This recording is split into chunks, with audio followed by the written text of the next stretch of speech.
तो बोलते हैं कि भगवान जब सृष्टि करते हैं अपनी उस शक्ति से सृष्टि करते हैं। यह सृष्टि उनसे कुछ अलग नहीं है, लेकिन दिखाई अलग पड़ती है। और उस सृष्टि में वो खुद ही ओतप्रोत रूप से हैं।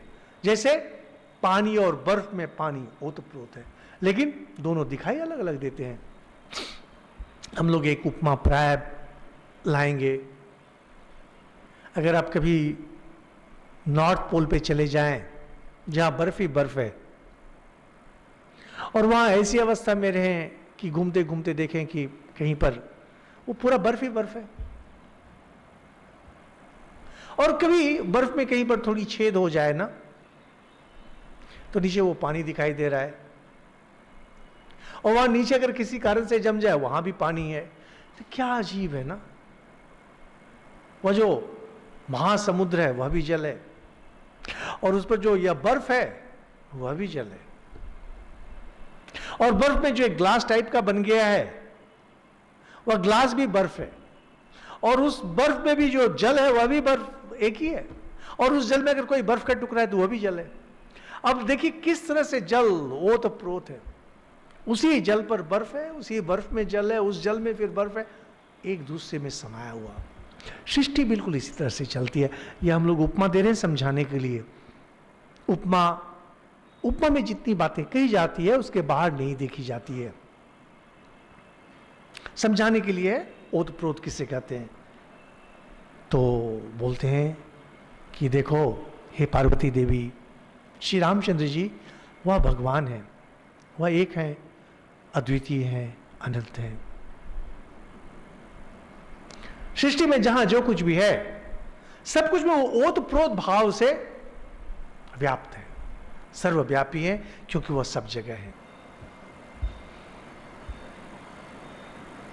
इस चीज को समझना थोड़ा कठिन है, इसलिए बहुत सुंदर एक उपमा ले आते हैं 19 नंबर में, और कहते हैं कि चुंबक के सन्निधि मात्र से जैसे लोहा चलने लगता है।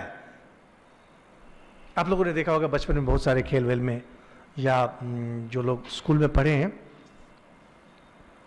अगर कागज के नीचे लोहा रख दें और ऊपर से चुंबक को चलाए तो वो लोहा हिलना शुरू करता है बिना किसी संपर्क के। उसी तरह से भगवान कभी किसी अवस्था में संसार से जुड़ते नहीं है, संसार से अलग रहते हैं, लेकिन वो उपस्थित है, इसीलिए संसार नाच रहा होता है। सभी नचावत राम गुसाई। राम गुसाई कैसे नचाते हैं? रस्सी बांध करके? बिल्कुल नहीं, वह है इसीलिए नृत्य कार्य हो रहा है। कैसे?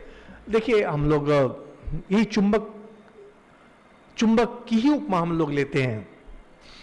हम लोग प्राय जब भी मौका आता है ना, हम लोग इस उपमा को लेते हैं। कोई सीधा संपर्क नहीं है, वो पकड़ करके हमारी गर्दन पकड़ के हमें नचाते नहीं है, लेकिन वो है इसीलिए हम नाच रहे हैं।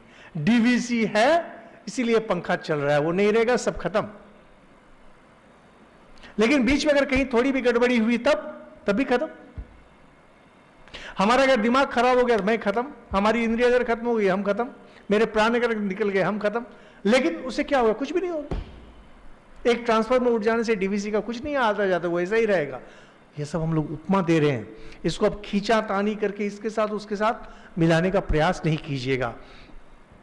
यहां जो वक्तव्य है, हिंदू धर्म बिल्कुल इस चीज पर अडिग है, और हिंदू धर्म का जो मूल दर्शन है वेदांत, इस पर अडिग है कि देखिए साधारणतः हम लोग मानते हैं हमारे हृदय में राम बसे हैं और राम मुझे जैसा नचा रहे हैं हम लोग नाच रहे हैं, या मानते हैं भगवान ऊपर आकाश में बैठे हैं, स्वर्ग में कहीं बैठे हैं, वहां से हमें नचा रहे हैं, हम लोग नाच रहे हैं कठपुतली की तरह।